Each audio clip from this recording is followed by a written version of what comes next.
TV조선 취재 기자들이 전하는 뉴스의 중심 보도본부 한라인, 저는 신효섭입니다. 지난 주말 사이 이재명 민주당 대표의 성남시장, 경기지사 시절 측근 참모 전모 씨가 남긴 유서에 이 대표를 향한 메시지들이 여럿 담긴 것으로 확인되면서 민주당 내부 분위기가 심상치 않습니다. 이 대표는 모든 걸 검찰의 압박 수사 탓으로 돌리며 고인의 발인 당일 장외 반정부 집회에 나서는 등 흔들리지 않겠다는 태도를 분명히 하고 있습니다. 반면 민주당 일부 비명계는 공개적으로 이 대표의 인간적 도의와 책임감을 거론하며 거취까지 압박하고 나섰습니다. 관련한 후속 뉴스들부터 집중적으로 살펴보겠습니다.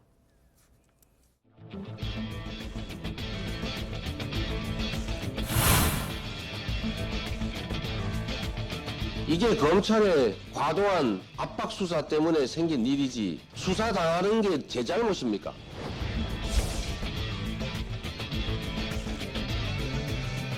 이런 극단적인 선택을 하는 피해자가 나온 거에 대해서는 이재명 대표도 주변을 좀 더 한번 돌아보고 검찰의 무리한 수사, 압박 수사의 과정에 이런 비참한 일들이 이러지 않았나. 이재명 대표는 후하에게 책임을 떠넘기고 있으니 장수로서의 자격 자체가 있는지 의문이 아닐 수 없습니다.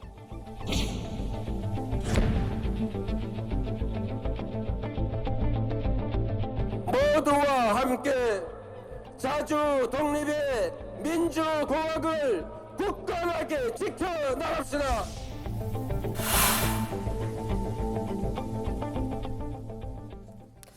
이재명 대표를 10여 년간 보좌했던 전 경기도지사 비서실장의 극단적 선택에 이어서 지난 주말 사이 이 대표를 향한 메시지들이 담긴 유서 내용이 잇따라 언론에 보도되면서 지금 전국에 파장이 일고 있습니다. 네, 이 지난주 목요일 이재명 대표의 경기지사 시절 비서실장이었던 전모 씨가 숨진 채 발견이 됐고, 이 고인이 남긴 유서엔 이 대표의 실명과 함께 이제 정치를 내려놓으시라 이런 내용이 담긴 것으로 알려지면서 이 대표를 향한 책임론이 거세지고 있습니다. 여러 언론 보도에 따르면요, 이 전 씨가 남긴 유서는 총 6장으로 이 전 씨는 유서 첫머리부터 이 대표에게 정치를 그만둘 것을 권한 것으로 전해지고 있습니다. 이러한 내용을 포함해 이 대표 관련 언급이 6장 중에 첫 장에, 그리고 나머지 5장 중 4장은 가족, 지인 등에게 남긴 본인의 심경이 담겼고, 이 나머지 한 장은 검찰 수사 관련해서 이 억울함을 호소하는 내용으로 알려졌습니다. 보도되고 있는 유서의 내용들은요, 유족이 직접 공개한 거는 아닙니다. 때문에 이제 사실 확인은 어렵다 이렇게 볼 수도 있겠지만, 어쨌든 지금 유서에서 가족과 지인을 제외하고 실명이 거론된 거는 이재명 대표가 유일하다 이렇게 알려졌습니다. 네, 맞습니다. 조선일보 보도에 따르면 전 씨는 유서의 처음을 이재명 대표님에게로 시작을 해서 이 대표에 대한 내용을 한 장 분량에 담은 것으로 전해졌습니다. 여기에는 여러 언론들을 통해 보도된 것처럼 이재명 대표는 이제 정치를 내려놓으십시오. 더 이상 희생자는 없어야지요라는 내용도 담긴 것으로 알려지는데, 말씀하신 것처럼 전체 유서에서 가족과 지인을 제외하고 실명이 적힌 건 이 대표가 유일하다고 하고요. 이외에도 전 씨는 이 대표를 향해서 현재 진행되는 검찰 수사 관련 본인 책임을 다 알고 있지 않습니까? 라는 내용도 담긴 것으로 알려졌습니다. 또한 전 씨는 이 대표를 향해서 주변 측근을 잘 관리하시라면서 측근들의 인간성을 길러달라는 취지의 말도 남긴 것으로 전해집니다. 이를 보도한 동아일보는 성남FC 수사 등에서 이 대표 측근 그룹이 전 씨에게 책임을 미루면서 전 씨가 섭섭함을 느꼈던 거 아니냐는 관측이 나온다면서 전 씨가 성남FC 후원금 의혹과 관련해 이 대표의 공범으로 지난해 12월 검찰 수사를 받았고 기소될 가능성이 높은 상황이었다고 전하기도 했습니다. 민주당은 이제 검찰의 압박 수사를 주장하고 있는데요. 지금 전 씨가 유서에서 검찰 수사에 대한 억울함도 여러 차례 표현을 했다고 하고요. 특히 일부 언론은 이제 조작이라는 표현이 들어있다 이런 보도도 했습니다. 네, 전 씨는 유서에서 자신은 성남시 행정기획국장이어서 권한도 없었는데 피의자로 입건됐다. 공무원으로 주어진 일을 했는데 검찰 수사는 억울하다는 등 억울하다는 표현을 여러 차례 반복한 것으로 알려졌습니다. 또 한 사람의 인생이 송두리째 망가지고 집안이 풍비박산났다. 거짓은 진실을 이길 수 없지만 돈 없는 사람이 너무 어렵다. 이런 표현도 유서에 남겼다고 하는데요. 이를 두고는 이 대표 주변 인사를 대상으로 전방위적으로 진행되는 검찰 수사 등에 상당한 압박감을 느낀 거다. 이런 해석이 나오고 있습니다. 네, 여야는 전 씨의 유서 내용에 각각 다른 해석을 내놓으면서 이 서로를 향한 공세 수위를 높이고 있습니다. 오늘 오전 국민의힘 회의에선 전 씨의 유서에 이 대표에 대한 서운함이 담긴 취재 내용이 포함됐다면서 이 대표가 간접 살인을 책임져야 한다는 주장이 나왔고, 반면 야당에선 유서의 텍스트보다 이 맥락을 봐야 한다면서 전 씨의 죽음이 이 검찰의 무리한 압박 수사 때문이란 주장이 나왔는데요. 오늘 여야의 목소리도 들어보겠습니다. 극단 선택을 하면서 남긴 유서에는 불리한 상황에서 측근들을 버리고 책임을 부하 직원에게 전가하는 이 대표에 대한 서운함이 담긴 취지의 내용이 포함되어 있다고 합니다. 간접 살인의 책임을 져야 할 분이 어떻게 이럴 수 있을까 하는 참담함은 상식을 가진 민주당 내 일부 지각 있는 의원들도 느끼고 있다고 합니다. 이재명 대표의 주변을 둘러싸고 있는 죽음의 어두운 그림자와 조폭의 그림자, 마치 영화 아수라처럼 등골이 오싹하고 섬뜩합니다. 저는 일련의 과정들이 정말 검찰의 무리한 수사, 압박 수사의 과정에 이런 비참한 일들이 이러지 않았나 이렇게 생각하고 있습니다. 근데 우리가 그런 얘기를 하잖아요. 어떤 내용이 있을 경우에 예. 텍스트를 보지 말고 컨텍스트를 봐라. 문맥, 전체의 맥락. 유서 내용이 공개되지 않은 상태에서 예. 유서를 지금 본 사람이 누가 있습니까? 실제 그 내용을 보지 않은 상태에서 몇 가지 말들을 이어서 이 전체를 왜곡할 수 있는 현상도 분명히 있다란 말이죠. 한마디 한마디, 한 단어를 가지고 이 고인의 말을 해석한다는 것 자체가 고인을 오히려 명예를 훼손하는 거 아니냐, 이렇게 볼 수 있는 거 아니겠습니까? 그러니까 여당 지도부는 이재명 대표의 책임을 강조하고 있고요. 반면에 이 대표 본인을 비롯한 야당 지도부는 검찰의 압박 수사가 원인이다, 이렇게 지금 맞서는 상황인 겁니다. 네, 맞습니다. 국민의힘은 이 대표가 최소한 도의적 책임이라도 져야 한다는 목소리가 큰 상황입니다. 또 전 씨의 죽음이 검찰의 압박 수사 때문이라는 민주당의 주장에 대한 재반박도 나오고 있는데요. 어제 홍준표 대구시장은 자신의 SNS를 통해서 이 악령의 드라마는 도대체 누가 쓰고 있는 것이냐며 이 대표를 겨냥했는데, 이어서 요즘 검찰이 그렇게 극단적 선택에 이르게 할 정도로 강압 수사를 할 수 있느냐며 비밀이 없는 대명천지에 수사실에는 CCTV가 설치돼 있고 비밀 녹음 기능도 발달해 있어서 함부로 욕도 할 수 없다고 썼습니다. 그러면서 이런 환경에서 어떻게 5명이나 극단적 선택을 할 수 있느냐며 검찰에 대한 압박감보다는 주변이 주는 압박감이 더 심했을 수도 있지 않겠느냐고 주장을 했습니다. 여기에 어제 국민의힘 논평을 통해서는 이 대표가 정치 이전에 먼저 인간이, 사람이 돼야 할 거라는 비판도 나왔습니다. 이 대표가 가장 아끼던 고인마저도 유서에서 이 대표를 가리키고 있다면서 민주당 안에서조차 이 대표가 도의적인 책임을 져야 하며 그게 인간이고 그게 사람이라는 지적이 나오고 있다고 꼬집은 건데요. 하지만 오늘 민주당에서는 이 대표가 이미 도의적 책임에 대한 메시지를 냈고 현 정부는 도의적 책임을 물을 만한 자격이 없다는 주장이 나왔습니다. 어제 오늘 여야의 목소리, 지난주 이 대표의 발언과 함께 들어보겠습니다.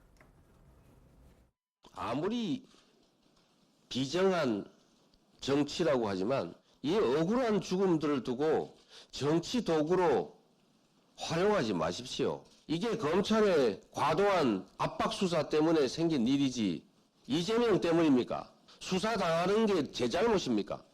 이재명 대표가 가장 아끼던 고인마저도 이재명 대표를 가리키고 있습니다. 더불어민주당 안에서조차 이재명 대표가 도의적인 책임을 져야 하며 그게 인간이고 그게 사람이라는 지적이 나오고 있습니다. 정치 이전에 먼저 인간이 사람이 되어야 합니다. 그 도의적 책임에 대한 메시지는 저는 내신 걸로 보여지고요. 예. 최소한 지금 현 정부에 있는 분들은 그런 도의적 책임을 물을 만한 자격이 없다고 생각합니다. 이태원 참사에 대해서 도의적 책임을 누가 지고 계십니까? 예. 그리고 앞서 말씀드렸던 저의 동료이기도 했던 우리 청와대 행정관의 죽음에 대해서는 누가 책임을 지고 있습니까? 오늘 수사의 총괄 책임자라고 할 수 있죠. 이원석 검찰총장도 이 전 씨의 사망에 대한 입장을 밝혔습니다. 네, 오늘 오전 이 이원석 검찰총장이 부장검사 회의를 소집했는데 여기서 전 씨의 사망에 대해서 이 고인의 명복을 빌고 유족에게 진심으로 깊은 위로를 다시 드린다는 입장을 밝힌 것으로 전해졌습니다. 이 대검은 또 이 총장이 사람의 생명보다 더 소중한 것은 어디에도 없다고 이 전 씨를 애도했고 늘 마음 한구석에 이 돌덩이를 매달고 사는 심정이란 말과 함께 앞으로 안타까운 일들이 다시 발생하지 않도록 법률에 맞고 이 세상의 이치에 맞고 사람 사는 인정에 맞도록 더 세심한 주의를 기울여달라 이렇게 당부를 했다고도 전했습니다. 말씀드렸다시피 지금 고인의 유서의 내용은요, 지금 유족들이 확인을 해주거나 공개하거나 이런 상황은 아닙니다. 이제 주변의 전원 등으로 아마 언론이 취재한 것 같은데 지금 언론 보도를 통해서 이 유서의 내용들이 잇따라서 알려지고 있는 겁니다. 그중에 이제 대표적인 내용, 물론 언론의 기사입니다. 정치를 내려놓으라 이런 내용이 있고요. 그다음에 이 대표에 대해서 그 주변 관리 내지는 측근들의 어떤 그런 부분에 대해서 문제를 제기했다 이런 내용들이 지금 알려져 있습니다. 이런 부분들에 대해서 패널들은 어떻게 생각하시는지 한번 여쭤보겠습니다. 먼저 논평해 주시죠. 수사든 정치든 어쨌든 뭐 모두가 이제 인간들이 살자고 좋은 세상을 만들자고 하는 것이 이런 것인데 최근 뭐 들어서 여러 가지 불미스러운 어려운 일들이 자꾸 생겨서 안타까운 죽음들이 생겨서 진짜 마음이 굉장히 무겁습니다. 이게 뭐 유서가 지금 공개된 상황이 아니기 때문에 언론 보도에 나온 알려진 내용만을 바탕으로 해서 이야기를 할 수밖에 없는 상황인데 일단 6장 중에 첫 번째 장에 그런 내용을 썼다라고 돼 있는데 이런 그것이 맞다면 이제 그렇게 추론을 해보면 뭐 고인이 생각하기에 역시 가장 좀 핵심적인 자신이 말을 하고 싶었던 핵심적인 대상이 이재명 대표가 아니었나. 그리고 이재명 대표의 어떤 정치적인 그런 것들이 어떤 영향을 미쳤기 때문에 정치를 좀 그만했으면 좋겠다 이런 말을 좀 쓴 게 아닐까 이렇게 좀 추측을 할 수가 있을 것 같습니다. 이 검찰 조사를 받은 게 지난해 12월로 참고인 조사를 받은 것으로 돼 있는데 검찰 조사에 대한 비판과 함께 이재명 대표와 관련된 부분을 첫 번째로 거론을 했다라는 것은 고인이 무언가 말 못할 그런 부분이 있지만 어쨌든 전체적인 상황에 대해서 이재명 대표가 좀 뭔가 그 정치인으로서의 책임을 좀 지는 것이 필요하지 않는가 이런 생각을 좀 고인이 갖고 있었다 뭐 이렇게 좀 봐야 되지 않나 싶습니다. 네, 말씀해 주시죠. 이 유서에 알려진 바의 내용에 의하면 사건에 대한 어떤 구체적 내용들은 없습니다. 이 마지막 선택을 하면서의 어떤 극단적 감정 이런 부분이 일단들이 이렇게 지금 보도가 되고 있는데요. 이재명 대표에게 남긴 이 한 장의 메시지는 그 자체만 볼 것이 아니라 검찰에 대해 수사에 대한 내용과 같이 결부시켜서 볼 수밖에 없다고 생각이 들고요. 이 전 비서실장께서 이 내용을 한 것은 수사에 대한 어떤 무기력감, 또 자포자기의 심정 이런 부분들이 포함되어 있다고 봅니다. 이재명 대표 정치를 내려놓으시라는 게 구체적인 책임을 지라는 것으로 해석되기는 어렵거든요. 왜냐하면 뒤에 이어지는 내용들도 지금 문제가 되고 있는 성남 FC 사건, 지금 이제 거기에서 공범으로 적시돼 있다고 알려지고 있는데요. 이제 가서 조사를 받아 보니 검찰의 수사 내용이 어느 정도 틀이 정해져 있고 거기에서 본인이 억울하게 피의자로 내 수사받고 처벌될 수 있다는 이 무력감에 이 상황을 견뎌내지 못하고 이런 선택을 하게 됐는데 결국에는 어떻게 되더라도 이 사의 결론이 정해져 있는 게 아닌가. 그러니 책임지는 방식, 자꾸 이런 희생이 더 나오지 않게 하기 위해서 이재명 대표에게 마지막 남기는 메시지였다고 보는 게 맞지. 이 사건에 대한 실체적 책임이 당신에게 있으니 책임져라. 뭐 이렇게 해석되기는 좀 어렵다고 봅니다. 네. 여기에 지난 금요일이었죠. 이재명 대표가 이제 고인의 조문을 했는데요. 그 조문이 예정보다 상당히 지연이 됐다고 합니다. 이걸 두고서도 지금 논란이 좀 일고 있죠. 네, 지난주 금요일 저녁 이 대표는 전 씨의 빈소를 찾아 조문을 했습니다. 그런데 이 대표의 조문이 당초 알려졌던 시간보다 6시간 이상 지연이 됐었고 그 이유를 두고 이 대표 측과 일부 유족 측의 말이 엇갈리고 있는 겁니다. 그러니까 이재명 대표는 애초에 이제 오후 1시, 그날 오후 1시에 빈소를 방문한다. 이렇게 민주당 차원에서 공지가 됐고 언론들도 그렇게 알고 대기를 했습니다. 그런데 그게 이루어지질 않고 이재명 대표가 이제 6시간 넘게 대기를 하고 있다가 저녁 7시 반이 넘어서야 조문을 할 수 있었던 그런 상황이었던 거죠. 네, 이를 두고 민주당 측은요, 일정을 공지할 때 와보니까 빈소가 마련되지 않았었고 유족 측과도 합의가 되지 않았었다며 지금 당장 모시기가 경황이 없다고 해서 대표가 밖에서 기다리고 있었다. 또 부검 여부로 지체가 됐다. 이렇게 설명을 했었는데요. 하지만 하루 뒤 일부 유족이 JTBC와의 인터뷰에서 처음에는 이 대표의 조문을 거부했지만 계속 버틸 수가 없어서 받아들였다는 취지의 주장을 했습니다. 이 대표가 오지 말라고 해도 안 올 사람이 아니고 그러니까 온 것이라는 이야기인데요. 조문 당일에 이 대표의 모습과 민주당 측의 설명도 직접 들어보시죠. 1시 공지를 할 때는 저희들이 와보니까 저랑 부실장 와보니까 이렇게 빈소가 잘 마련이 안 된 상태였어요. 그리고 유족 측하고 협의가 안 됐었습니다.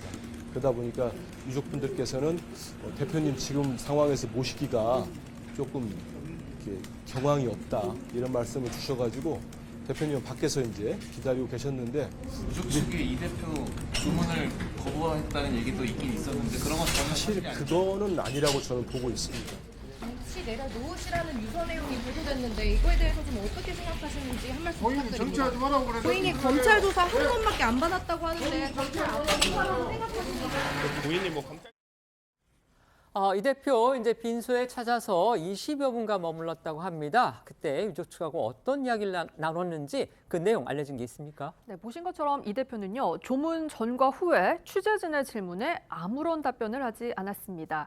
대신 한민수 대변인이 이 대표를 대신해서 입장을 전했는데요. 한 대변인은 같이 일한 공직자 중에서 가장 청렴하고 유능한 분이셨는데 너무 안타깝다는 말을 이 대표가 유족에게 전했고 유족들도 이 대표에게 힘내시고 억울한 죽음이 없도록 잘해달라는 말을 했다고 밝혔습니다.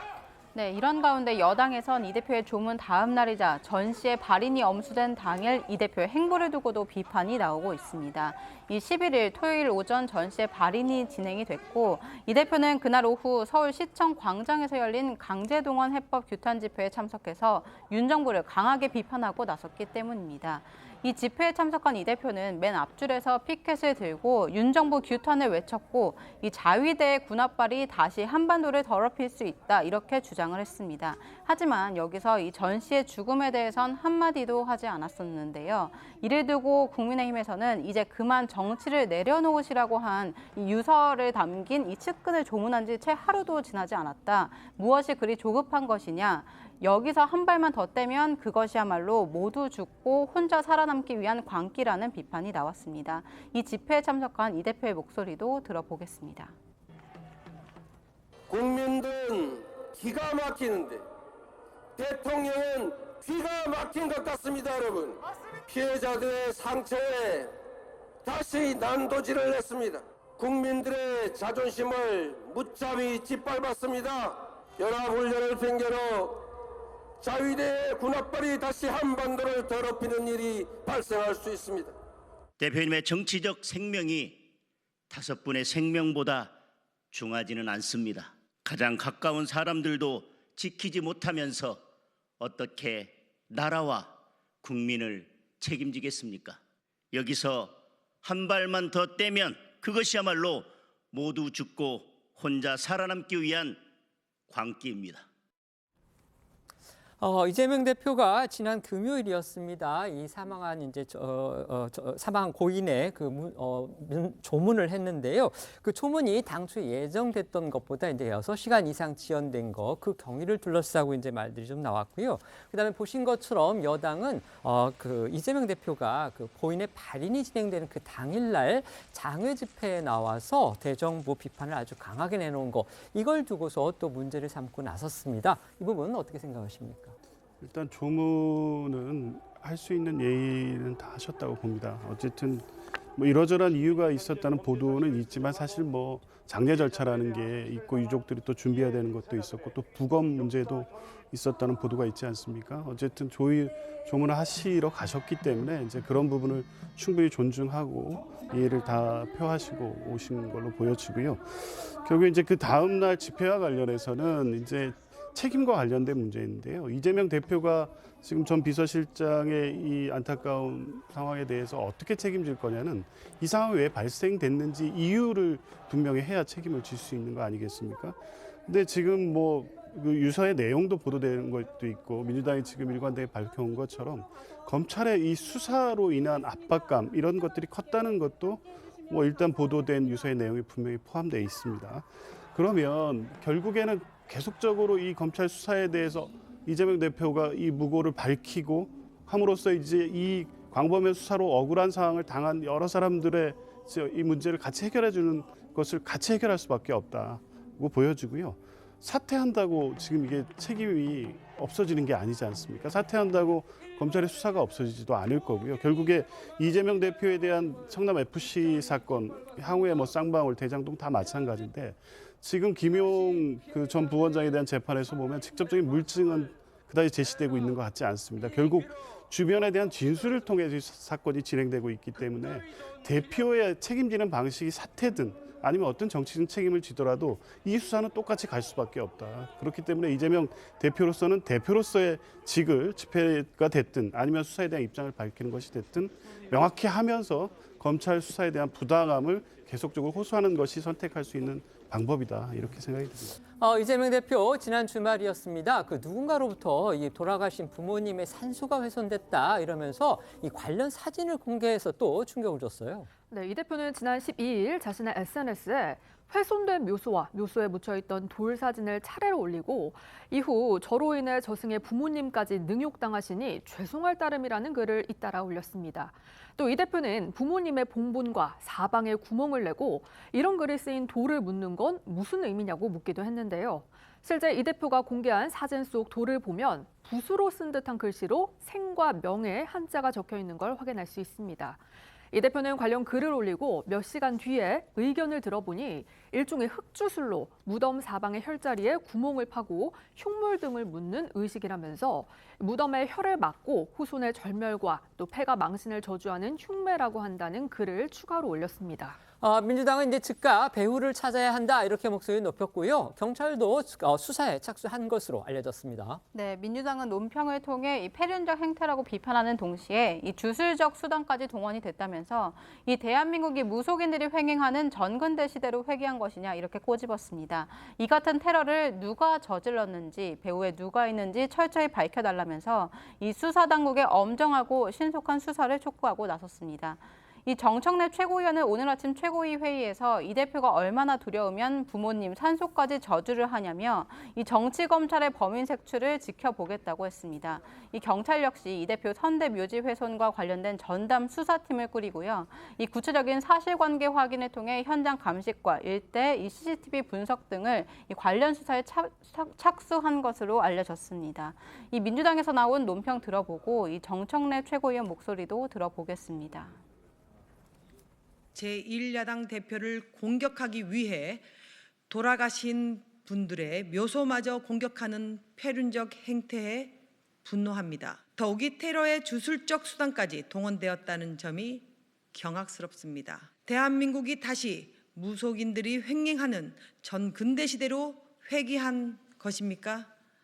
이재명 대표는 민주당의 깃발이고 상징입니다. 이재명 대표가 차기 대선 후보 압도적 지지율 1위를 달리고 있고 제1야당의 당대표이고 가장 강력한 정적이기 때문에 정적 제거 야당 탄압이라고 저는 생각합니다. 얼마나 두려우면 이재명 대표의 부모님 산소에까지 찾아가서 구멍을 파고 저주의 글자까지 써놓았겠습니까? 이러한 폐륜적 범죄는 반드시 범인을 색출하고 그리고 그 배후 세력을 밝혀야 합니다. 경찰, 검찰의 수사를 지켜보도록 하겠습니다. 이 부분은 일단 경찰이 수사에 나섰기 때문에 이제 저희가 상황을 지켜봐야 할 것으로 그렇게 보입니다.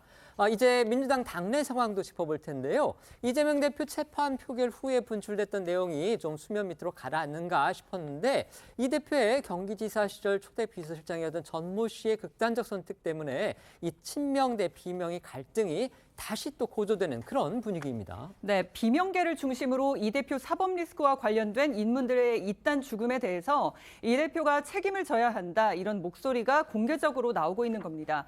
비명계로 성남 중원구가 지역구인 윤영찬 의원은 자신의 SNS에 이 대표가 전 씨의 극단적 선택에 도의적인 책임을 져야 한다며 그게 인간이고 사람이라고 지적하고 나섰습니다. 민주당 소장파로 꼽히는 김혜영 전 의원 역시 자신의 SNS에 글을 올려서요. 이 대표 같은 인물이 민주당 당대표라는 사실에 당원으로서 한없는 부끄러움과 참담함을 느낀다고 밝혔습니다. 그러면서 김 전 의원은 한 사람의 생명이 전 지구보다 무겁다는 말도 있는데 지금과 같은 상황에서도 당이 이재명 방탄을 이어간다면 민주당은 그 명이 다할 것이라고 지적하기도 했습니다. 친문계 중진 전해철 의원은요, 오늘 한 라디오 인터뷰에서 검찰 수사가 무리하다는 면도 있지만 이 대표 역시 왜 자꾸 이런 안타까운 일들이 생기는지 면밀히 검토하고 살펴봐야 한다고 지적하기도 했습니다. 전 의원의 목소리도 들어보겠습니다.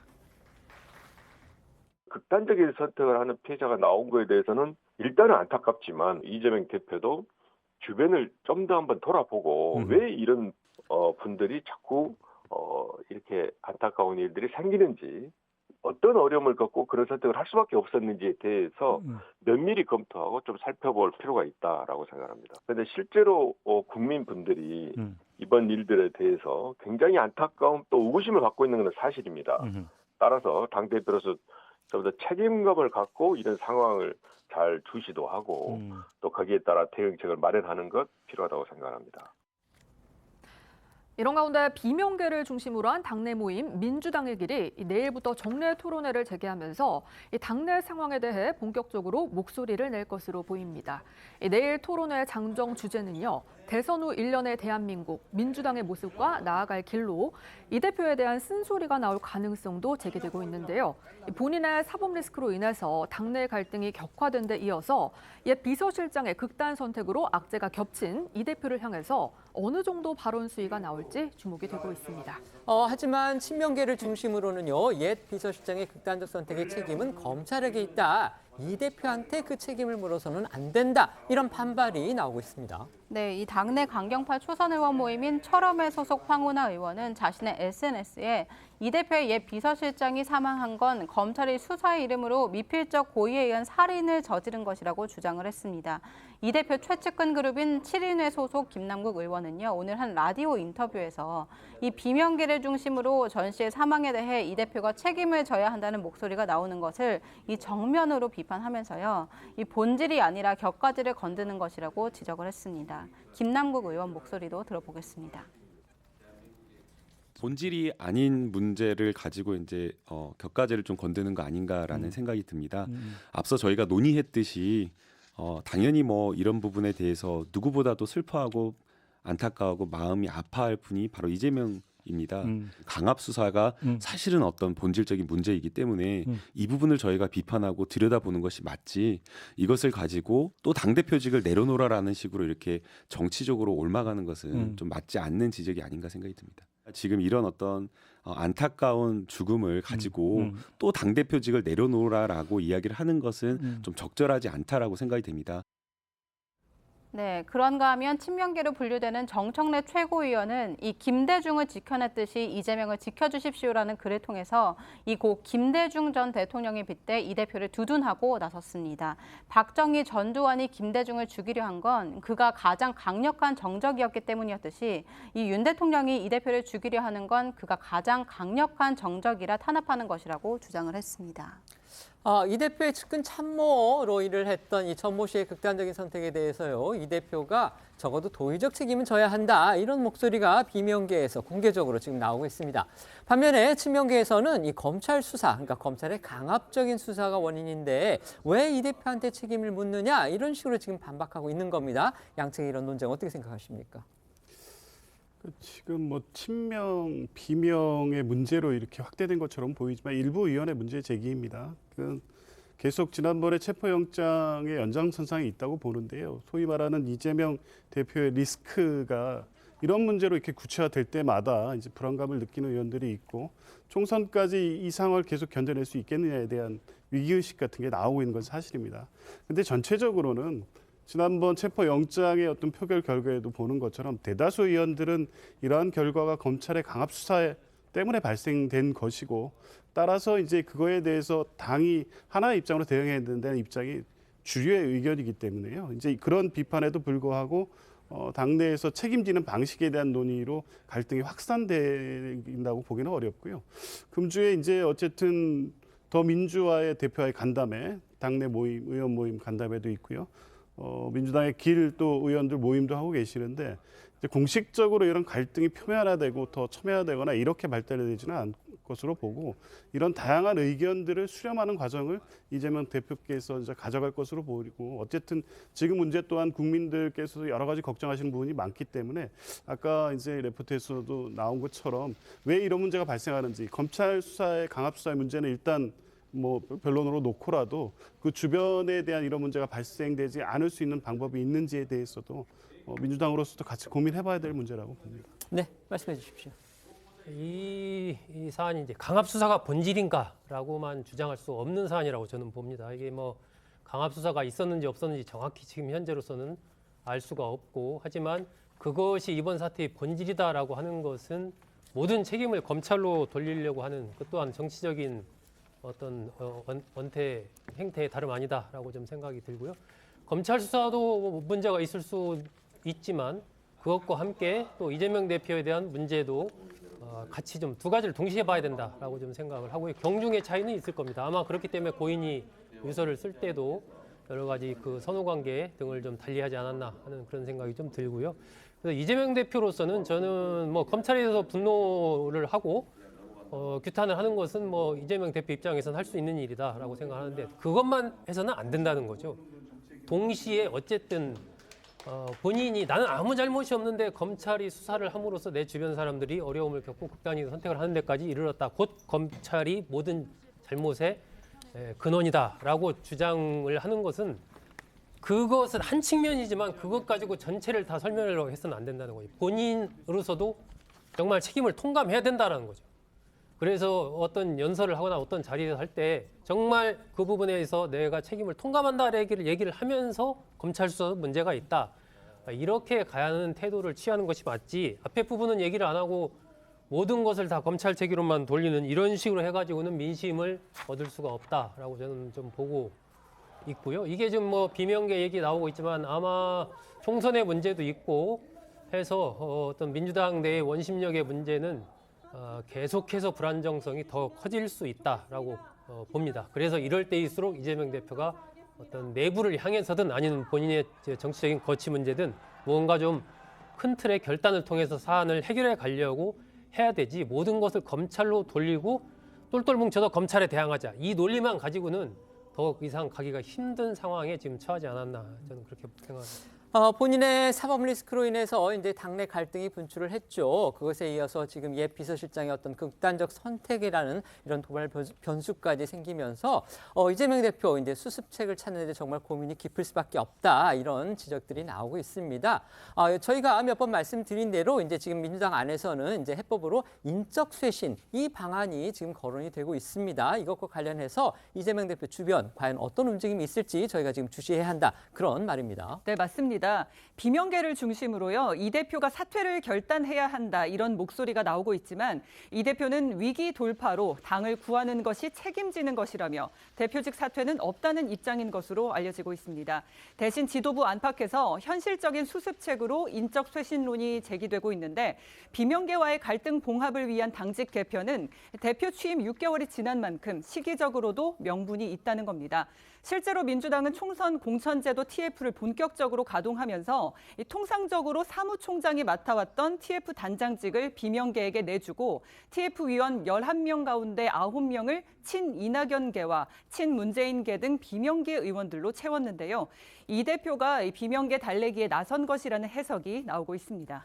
결국 이제 관건은 당직 개편을 얼마나 어떤 범위에서 하느냐 그리고 특히 얼마나 핵심적인 보직을 이른바 비주류한테 줄 것이냐 바로 이걸 겁니다.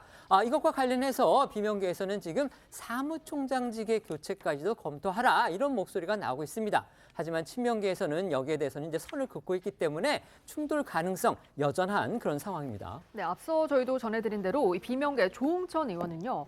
지난주 최고위원을 포함해서 사무총장, 전략기획위원장 등이 완전히 친명 일색이라고 지적하면서 이 당직 개편도 수습의 한 방법이라고 공개 목소리를 낸 바 있습니다. 이어 송갑석 의원 역시 지난 9일 한 라디오 인터뷰에서 당직 개편을 한다면 모든 당직을 과감하게 열어야 한다면서 그런 자리까지? 그 사람까지? 이런 생각이 들 정도로 과감하게 여는 게 필요하다. 인사도 메시지다. 이렇게 주장을 했습니다. 하지만 이런 비명계 목소리에도 당 지도부는 당직 개편에 대해 전혀 논의된 바 없다는 공식 입장을 내놓고 있습니다. 친명계 의원들의 경우에는 공개적인 목소리가 많이 나오고 있지는 않습니다. 일부 언론들은 익명의 친명계 의원들이 어떤 이유로 개편을 하라는 것이냐며 이 당직 개편 필요성에 의문을 제기하고 있다고 전했습니다. 오히려 이 당의 전체적인 방침에 따르지 않은 분들이 책임져야 하는 것 아니냐, 이 비명계에서 이 공천에 대한 불안감을 덜고자 하는 얘기 아니냐, 이렇게 비명계를 비판하는 목소리도 나오고 있다고 알려졌습니다. 이런 가운데 친명계로 분류되는 박범계 의원은 오늘 한 라디오 인터뷰에서 이 자신을 친문이라고 자처하면서 비명계에서 나오고 있는 이 당직 개편 요구는 이 정정당당하지 못하다고 공개적으로 비판의 논기를 끌었죠. 이 비명계 송갑석 의원의 지난 9일 목소리 들어보고 오늘 나온 박범계 의원의 목소리도 이어 들어보겠습니다. 모든 당직에 대해서 과감하게 저는 열어버려야 된다라고 생각합니다.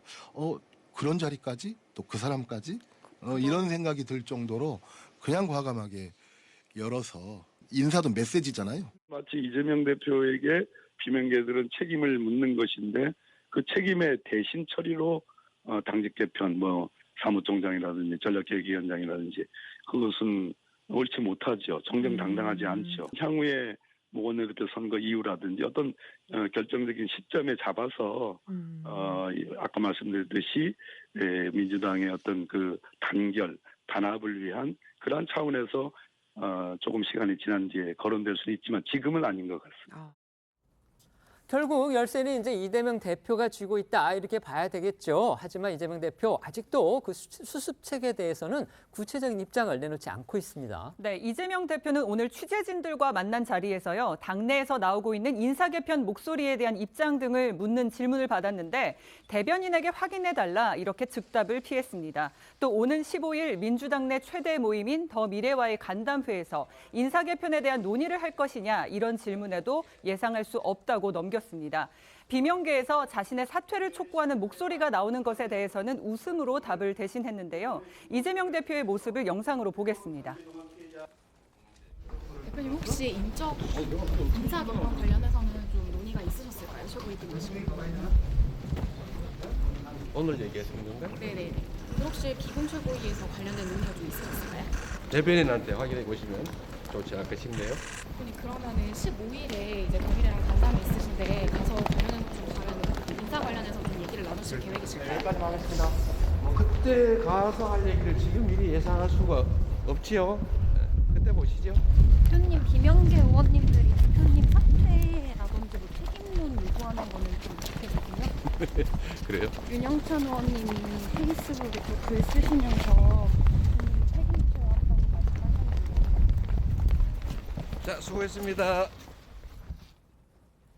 네, 이런 가운데 오는 17일에는 고 김문기 전 처장을 모른다는 발언 등으로 이 허위사실 공표 혐의로 기소된 이재명 대표의 이 두 번째 재판이 열릴 예정인데요. 이 대표는 피고인 신분으로 첫 번째 재판 때와 마찬가지로 직접 법정에 나서야 하는 만큼 이 사법 리스크 역시 계속해서 이 대표를 압박할 것으로 보입니다.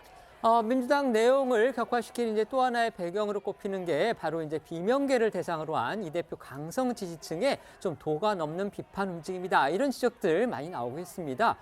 이 대표 옛 비서실장의 사망 이후에 이제 이들이 이른바 이 대표 지키기를 위해서 더욱 강하게 뭉치고 있다. 이런 분석들이 또 나오고 있습니다. 네, 이 대표의 강성 지지자들은요. 앞서 민주당 당원 게시판에 이 대표 체포안 가결을 주장했던 박지원 전 비대위원장에 대한 출당 권유 내지 징계 요구 청원을 올린 바 있었는데요. 해당 청원이 어제 오후 기준 8만 명에 육박하는 동의를 얻으면서 역대 민주당 청원 최다 동의 기록을 경신한 것으로 알려졌습니다. 박 전 위원장 건 다음으로 많은 동의를 얻고 있는 건 역시 이 대표의 강성 지지자들이 올린 이낙연 전 당대표 영구 제명 관련 청원인데요. 어제 오후 기준으로 7만 2천여 명이 넘는 동의를 얻고 있는 상황입니다. 민주당 당원 당규에 따라서 이제 당 차원에서 공식적으로 그 청원들에 대해서 답변을 내놓아야 하는 그런 상황이 됐습니다. 네, 민주당은 청원 게시글 이후에 30일 동안 권리당원 5만 명 이상의 동의를 받은 청원에 대해 답변을 한다 이렇게 밝히고 있어서 조만간 관련 청원에 대한 당 입장이 나올 것으로 보이는데요. 민주당은 한 달 내에 답변을 해야 하는 만큼 아직은 시간이 좀 있다는 입장을 밝혔습니다. 이 대표 강성 지지자로 보이는 분들이 최근에 이제 비명계 의원들의 지역구 행사 등에 나타나서 이 공개적으로 항의를 하고 또 소란을 피워서 이제 논란이 불거졌다. 이런 소식 저희가 전해드린 바가 있었는데요. 이번에는요, 이 정의당 이정미 대표에게 아주 공개적으로 폭언 또 야유를 보내는 상황이 벌어져서 지금 논란이 또 커지고 있습니다. 네, 이 지난 주말 야권이 주도한 이 정부의 일제징용 해법 규탄 대회에서 일어난 일입니다. 이 정의당 이정미 대표가 연단에 서자 이 대표의 강성 지지자들이 이 야유와 폭언을 퍼붓고 일부는 무대 위로 난입하려고 하면서 소란이 벌어진 겁니다. 당시 상황부터 영상으로 보겠습니다.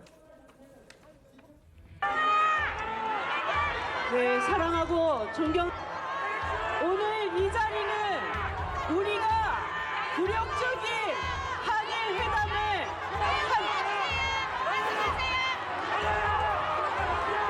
네, 우리 이렇게 같은 뜻을 가지고 있습니다. 오늘 발언 경청해 주시기를 부탁드리겠습니다. 그렇게 하실 수 있으시겠죠? 네, 발언 듣도록 하겠습니다. 네, 이에 대해 정의당에서는 민주당을 향해 극렬 지지자를 앞세운 편협한 이간질 정치를 그만두라면서 이 대표와 민주당 지도부의 공식적인 사과를 요구하고 나섰습니다. 정의당 목소리도 들어보겠습니다. 이재명 대표와 민주당 지도부에게 공식적인 사과를 요구합니다. 오만하고 저열한 민주당식 정치에 매우 엄중하고 심각한 문제의식을 느낍니다. 어제의 일이 처음도 아니었거니와 갈수록 심해지는 정도에 더 이상 침묵할 수 없습니다. 네, 이와 관련해서 민주당은 공식 반응을 내놓지 않고 있는데요. 이모경 대변인은 취재진들과 만난 자리에서 장외 집회에 나온 분들이 우리 권리당원인지 시민인지 전혀 모르는 상황이라며 당에서 관리해야 하는 부분까지는 아닌 것 같다고 선을 그었습니다. 정의당에서는 오늘 아침 열린 상무집행위원회에서도 의견이 다르다고 폭력을 행사하는 게 민주당의 민주주의라고 재차 비판하고 나섰습니다. 이런 가운데 친문계로 분류되는 전해철 의원은 이재명 대표가 팬덤 자제를 위해 더 많은 노력을 해야 한다고 지적을 했고요. 문재인 전 대통령 당시에도 팬덤 정치가 있었던 건 사실이지만 이렇게 극심하지는 않았다고 주장을 해서 눈길을 끌었습니다. 이 전 의원의 목소리도 들어보겠습니다. 팬덤 정치의 수혜자가 그것을 제어하고 또 자제시키고 그걸 중지시키기 위해서 훨씬 많은 노력을 해야 됩니다. 수박 7적이라 그래서 문재인 전 대통령까지 포함한 명단을 공유하고 있는데 이런 현실은 정말 심각하다고 생각하거든요. 문재인 대통령이 그걸 양념으로 평가한 적이 있지 않습니까? 그거하고 비교를 하면 그럼 어떻게 판단을 해야 되는 걸까요? 사실 그 당시에도 있었던 게 맞고요. 예. 그렇지만 이렇게 극심하지는 않았습니다. 문재인 대통령께서도 양념 발언 그 바로 다음 날 그 심한 정도와 기준에 대해서는 상당한 유감을 표하면서 사과까지 하셨습니다. 훨씬 더 적극적으로 대책도 마련하고 또 거기에 대해서 방지를 하는 노력을 해야만이 저는 그런 일들을 막을 수 있다라고 생각합니다. 지난 주말 열렸던 그 한일 외교 관련 장외 집회에서 이 민주당 지지자들로 보이는 시민들이 지난 이정미 정의당 대표를 향해서 이제 야유를 퍼붓고 정의당이 민주당의 공식 사과를 요구하고 나섰습니다. 민주당 대변인은 이제 당에서 관리해야 하는 상황이라고 보지는 않는다 이렇게 선을 그었는데요. 이번 일이 이른바 이제 쌍특검 추진 등을 둘러싸고서 두 당의 공조에까지 과연 영향을 미치느냐 이런 부분 주목하는 분들도 있는 것 같습니다. 어떻게 보십니까? 글쎄요, 뭐 두 당 공조에까지 큰 영향을 미칠 것 같지는 않습니다. 여러 가지 정의당도 고민 속에서 어쨌든 추진하는 걸로 그렇게 했기 때문에. 근데 조금 이제 뭐 시간이 조금 뒤로 간다든가 이럴 수는 있겠죠. 일단은 아마 지난번에 이제 정의당 이재명 대표 그 체포 동의안에 찬성표를 던졌으니까 그거에 대한 아마 항의하는 분들이 그렇게 한 것 같은데 의견이 다르다고 해서 야유나 욕설을 막 저렇게 한다든지 아마 일부 또 당직자는 뭐 폭행을 당했다는 얘기도 있던데 이런 모습이 우리 정치권에 나타난다라는 건 참 안타까운 일입니다. 이게 뭐 정의당, 민주당 이런 걸 떠나서 어느 당이든 간에 이러한 서로 다른 의견이라도 좀 참고 들으면서 자신의 표로 의견을 나타내면 되는 것이지 그걸 상대에게 연설을 하지 못할 정도로 막 저렇게 고함을 친다거나 이런 우리 정치 문화는 좀 변화를 해야 되고 여야 정당의 지도부도 그런 문화를 좀 바꾸는데 적극적인 좀 노력을 해야 한다 이렇게 생각합니다. 민주당 지도부, 그다음에 민주당의 공식적인 입장이 아직 안 나오고 있습니다. 뭔가 이유가 있을까요? 어떻게 보십니까? 뭐 일단 그 행위 자체가 부적절하다는 거에 대한 인식은 분명히 있습니다. 다만 이제 그날 집회가 시민단체가 주도하고 이제 정당들이 참여한 집회다 보니까 이제 우발적으로 발생된 일에 대해서 당이 공식적으로 책임지는 것에 대한 부분에 대한 어떤 뭐 고민이 있는 것이죠. 어찌됐든 분명한 거는 정치적 의견 표명이 있을 수 있지만 폭언이나 폭행 이런 방식으로 의사표현이 되는 것은 적절하지 않고 절제되어야 되는데 다만 이게 이제 소위 말하는 강성 친명들이 조직적으로 계속하는 행위로 그렇게 규정해서 당이 공식적으로 대응할 수 있는 문제인가 이 부분을 좀 고민하고 있는 것 같고요. 어찌됐든 이 문제뿐만 아니라 당의 지난번 표결 이후에 있었던 여러 가지 도를 넘는 어떤 뭐 정치적 공격 이런 부분들에서는 이재명 대표께서도 일관되게 자제돼야 된다는 입장을 밝히고 있기 때문에 이 문제에 대해서도 아마 특검 관련된 협상을 진행하면서 적절한 방식으로 해결할 수 있는 방법을 찾지 않으실까 봅니다. 여당 소식도 알아보겠습니다. 오늘 윤석열 대통령이 국민의힘의 신임 지도부를 용산에 초청해서 만찬을 함께합니다.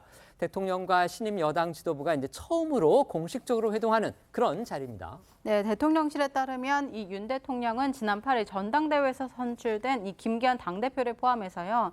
이 최고위원들 그리고 청년 최고위원을 포함해서 8명을 오늘 오후 대통령실로 초청해 만찬을 가질 예정입니다. 이 자리에서 윤 대통령은 김 대표와 최고위원들의 당선을 축하하고 이 당정 사이의 원활한 소통과 협조를 당부할 것으로 보입니다. 윤 대통령은 집권 2년 차를 맞아서 이 핵심 국정과제인 3대 개혁 추진을 위한 이 당의 협조도 요청할 것으로 전해졌는데요.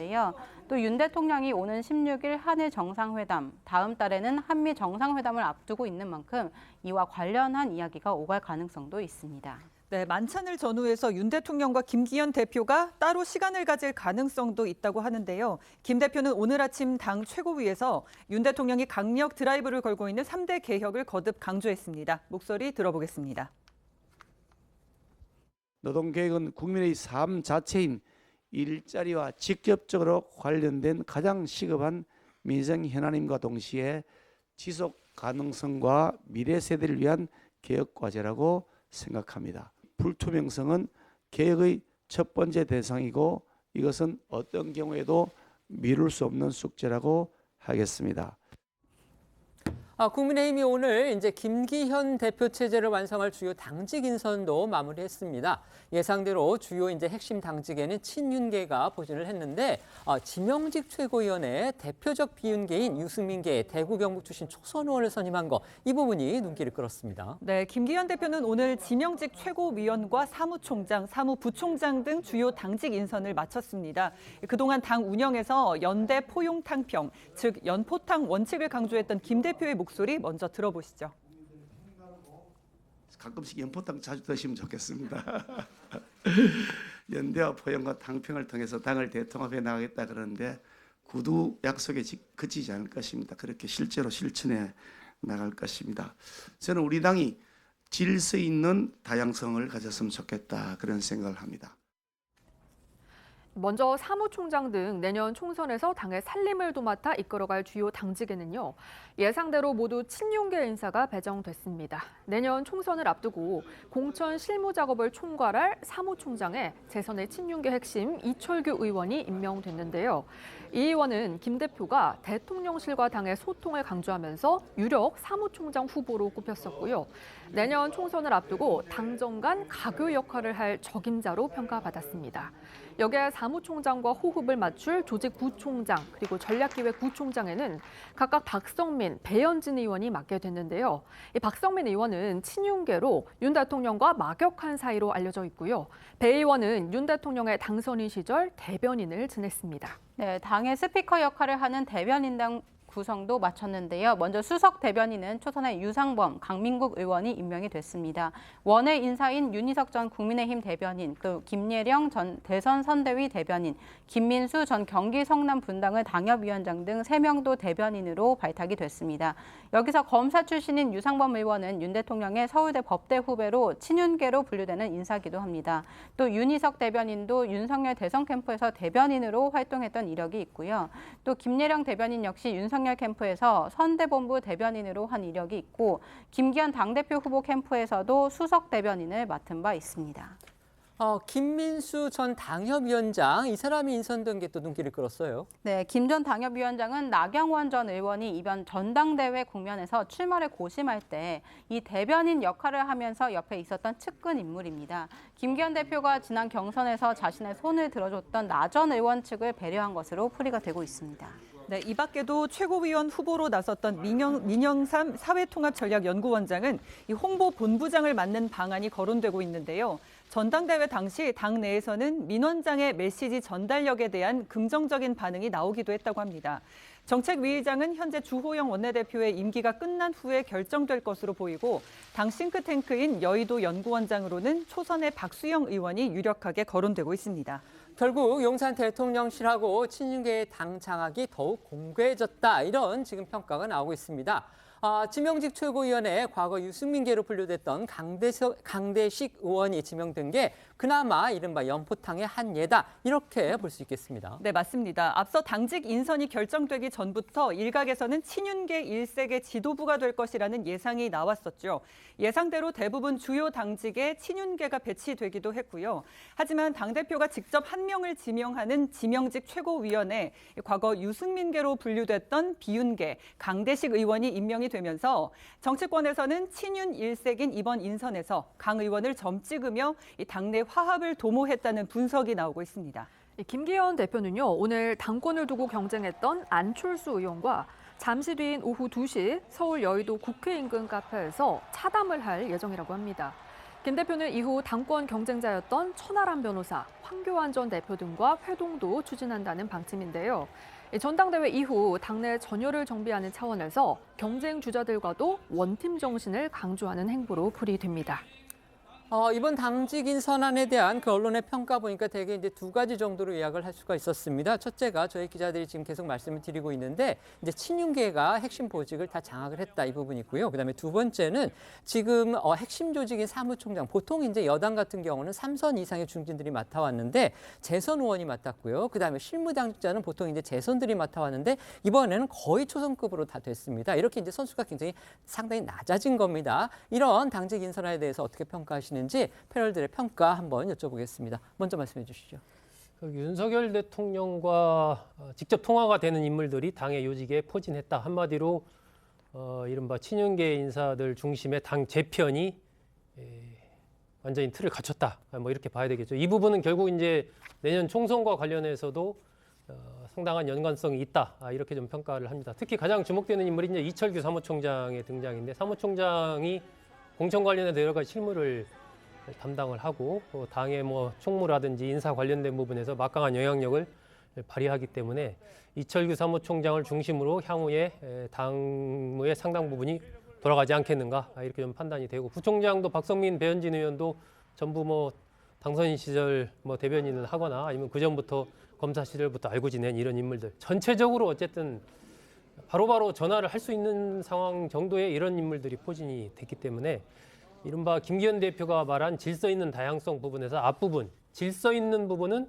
이번 인사로 어느 정도 모양이 갖춰진 것 같다. 문제는 뒷부분, 다양성 부분입니다. 이 부분이 향후에 국민의힘이 내년 총선과 관련해서 봤을 때 굉장히 좀 보완돼야 될 부분이 아닌가. 현재로서는 너무 친윤 중심의 이 질서라는 부분만 강조가 된 것이고 뒤에 다양성 부분이 좀 상대적으로 약하다. 포용과 탕평, 연대라는 그 측면에서 봤을 때도 향후에 여러 가지 그와 관련된 좀 보완 요소들이 좀 필요하지 않나, 이렇게 좀 생각이 됩니다. 네.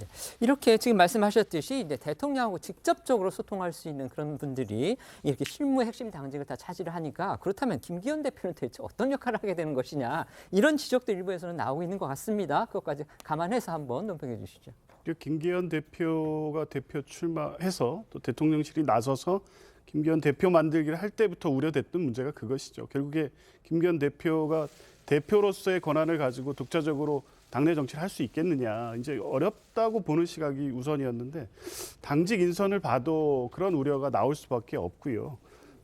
총선을 바라보는 대통령실과 당이 전일적 체계에서 총선을 치르겠다는 의도는 분명해 보입니다. 사무총장과 전략기획위원장 또 조직위원장, 조직부총장까지 하면 총선을 책임지는 분들이거든요. 여기 친윤계 일색이기 때문에 실제 대통령실의 어떤 뜻과 어떤 방향을 집행하는 기구로 밖에 가지 않을까라는 우려가 생길 수밖에 없고요.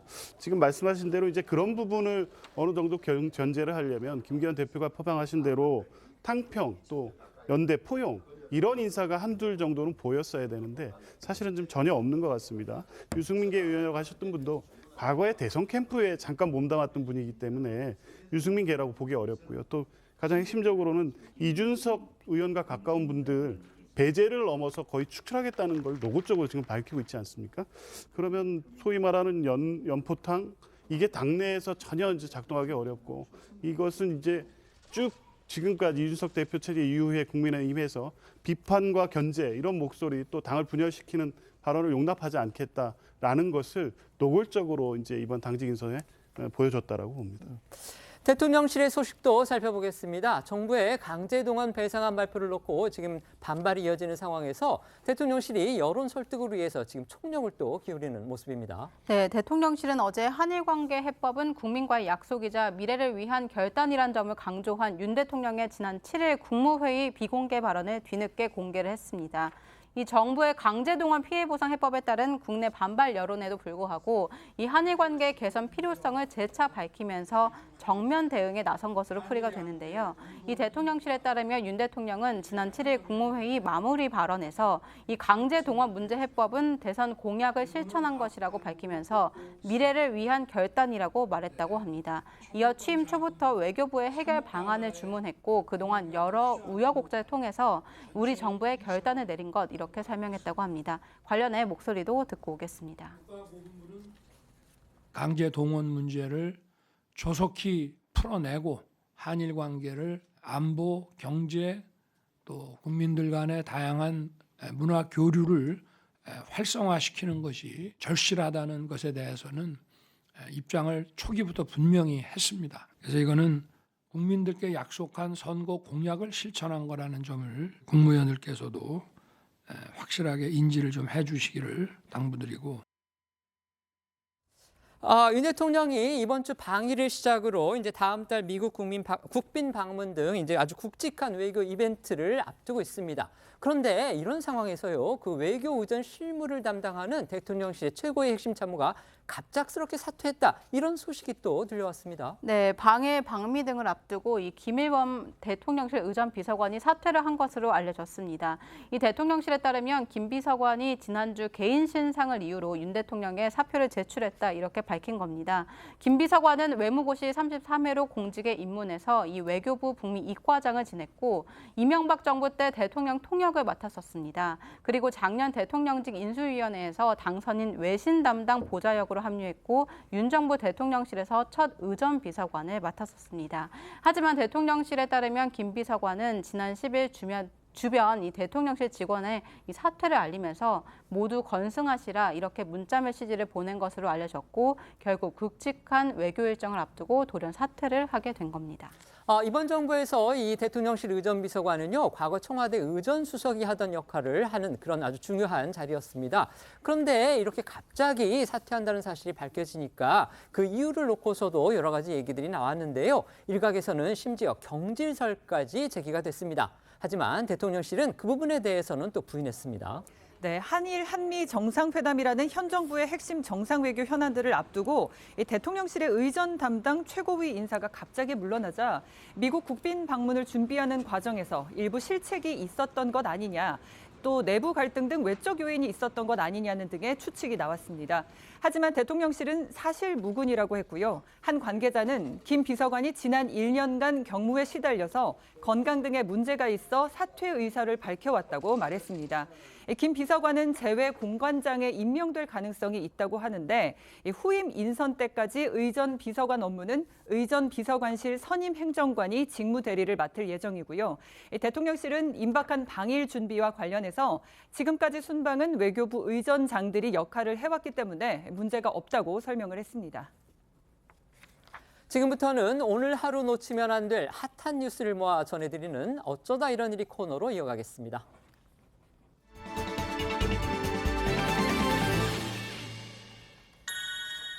첫 번째 키워드는요, 타이어 40만 개 잿더미입니다. 한국타이어 대전 공장에서 어젯밤 대형 화재가 발생을 했는데요. 아직도 진화 작업이 계속되고 있다고 합니다. 그렇습니다. 한국타이어 대전 공장에서 불이 난 건 어젯밤 10시쯤입니다. 신고를 받고 출동한 소방당국은요, 대응 1단계를 발령했다가 4시간이 지난 오늘 새벽 2시 10분쯤 주변 지역 인력과 장비를 총동원하는 대응 3단계까지 한때 격상했었습니다. 이번 불로 타이어 40만 개가 불에 타고 소방관과 공장 직원 등 10여 명이 연기를 마셔 치료를 받고 있는 것으로 알려졌는데요. 140대가 넘는 장비와 750명이 넘는 인력이 투입돼서 화재 진압에 나선 결과 주불이 잡히면서 현재 불길은 잦아든 상태지만 공장이 조립식 패널 구조로 지어졌고 또 내부에 가연성 원료가 워낙 많은 탓에 완전히 불이 꺼지기까지는 시간이 좀 더 걸릴 거란 전망입니다. 소방 관계자의 설명 들어보겠습니다. 초지는 더 이상 연소 확대 우려가 없고 그래서 대응 3단계를 대응 2단계로 하향 발령해서 대부분의 검은 연기는 사라진 상태입니다. 금일 18시 이내로 완전 진압을 목표로 해서 총력 대응을 하고 있습니다. KTX 그다음에 경부고속도로를 비롯해서 이 공장 주변의 교통까지 통제가 됐었다고 합니다. 지금 상황이 어떻게 좀 바뀌었습니까? 네, 불이 난 한국타이어 대전 공장 바로 옆에는요, KTX 고속열차가 지나는 선로가 있어서 한때 경부선 KTX 고속철도 양방향 운행이 통제되기도 했는데 코레일은 점검 결과 선로에 이상이 없었고 시범 운행에서도 별다른 문제가 발견되지 않아서 새벽 6시 반부터는 열차 모두 정상 운행하고 있습니다. 또 화재 현장 인근 경부고속도로 양방향도 전면 통제됐다가 지금은 풀린 상태입니다. 네, 불이 난 공장 인근 아파트 단지에 살고 있는 주민들은 이 거센 불길과 시커먼 연기 때문에 밤새 불안에 떨어야 했습니다. 바람을 타고 날아온 불꽃이 아파트 화단과 잔디밭에 옮겨 붙어서 이 주민들과 관리사무소 직원들이 소화기로 불을 끄는 일도 있었고요. 또 타이어 타는 냄새와 연기가 퍼지면서 창문을 닫아도 유독가스가 이 집 안으로 들어오는 상황이 되자 주민 대피령이 내려지기도 했습니다. 축구 선수 조유민과 결혼해서 현재 대전에 거주 중인 이 걸그룹 티아라 출신 소연은 연기 때문에 집에서 대피 중이라는 내용을 SNS에 올리며 현장 상황을 알리기도 했는데요. 이렇게 연기로 인한 2차 피해가 우려되면서 대전시 교육청은 오늘 오전 대전 공장 반경 1km 내에 있는 초중고에 대한 등교 중지 긴급 문자를 보낸 것으로 알려졌습니다. 이번 화재로 인한 재산 피해 또 상당할 것으로 그렇게 예상이 됩니다. 화재는 대전 공장 북쪽 2공장에서 발생해서 이후 물류동과 원료 공장까지 확대된 것으로 전해졌는데요. 이 공장 대부분이 불에 탄 것으로 파악되고 있고 물류동에 보관된 타이어 제품 40만 개가 대부분 전소된 것으로 알려져서 상당한 재산상의 피해가 났을 것으로 추정이 됩니다.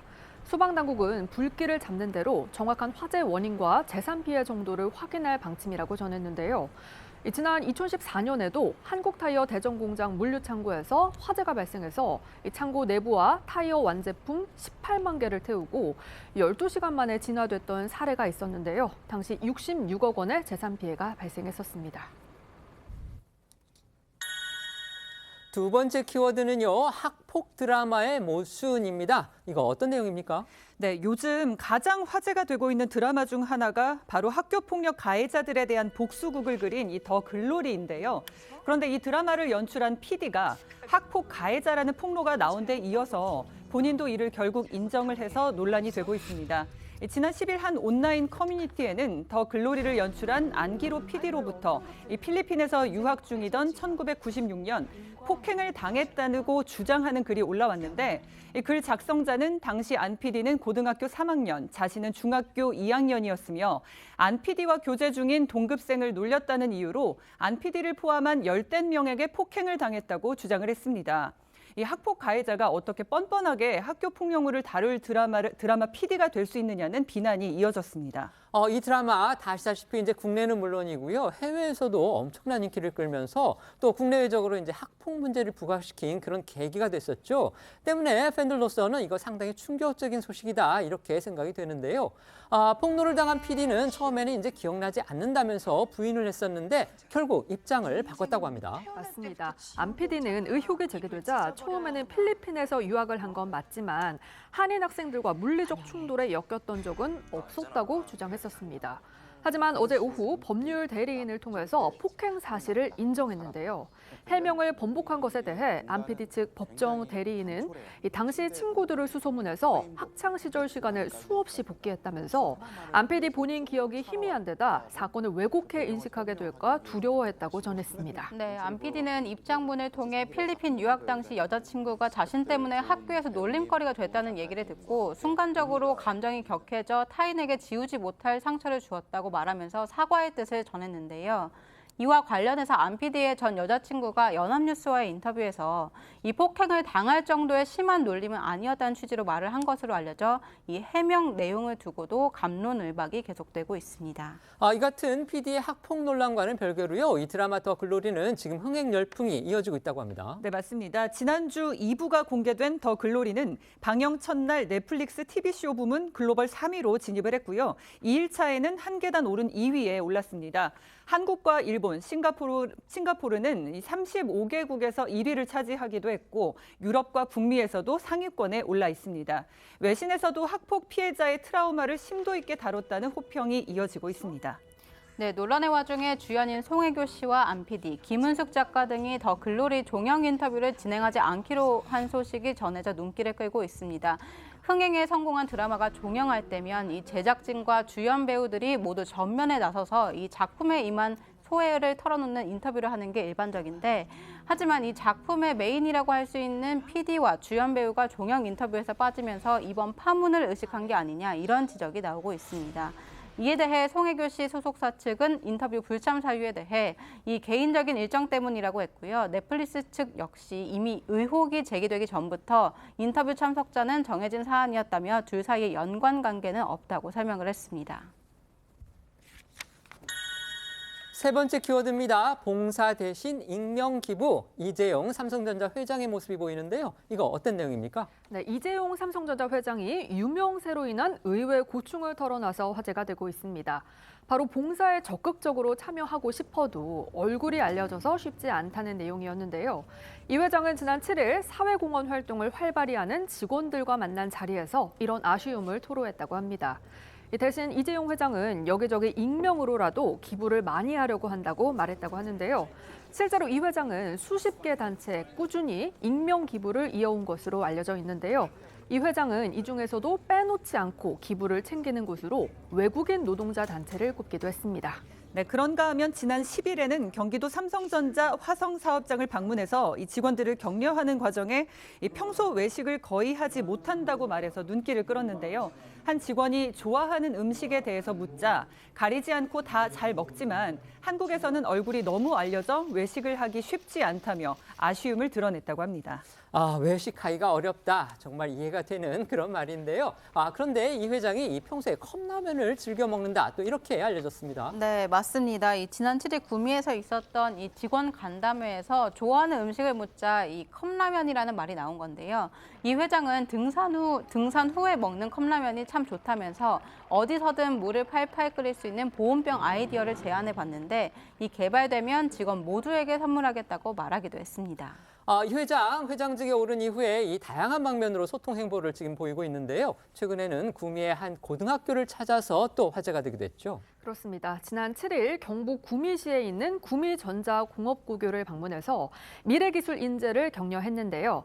이 학교는 삼성과는 인연이 깊은 것으로 알려졌습니다. 삼성에서 일하는 엔지니어 2천여 명이 바로 이 학교 출신이라고 하는데요. 이 회장은 수업을 참관하고 학생들과 기술 인재로서의 꿈 등을 주제로 이야기를 나눴는데요. 이번 격려 방문을 통해서 기술 인재 육성에 대한 이 회장의 관심을 재확인했다는 평가가 나옵니다. 저희는 1분 뒤에 다시 돌아오겠습니다. 오늘 준비한 소식은 여기까지입니다. 저희는 내일 오후 1시에 더 핫한 소식으로 찾아뵙겠습니다. 시청해 주셔서 고맙습니다.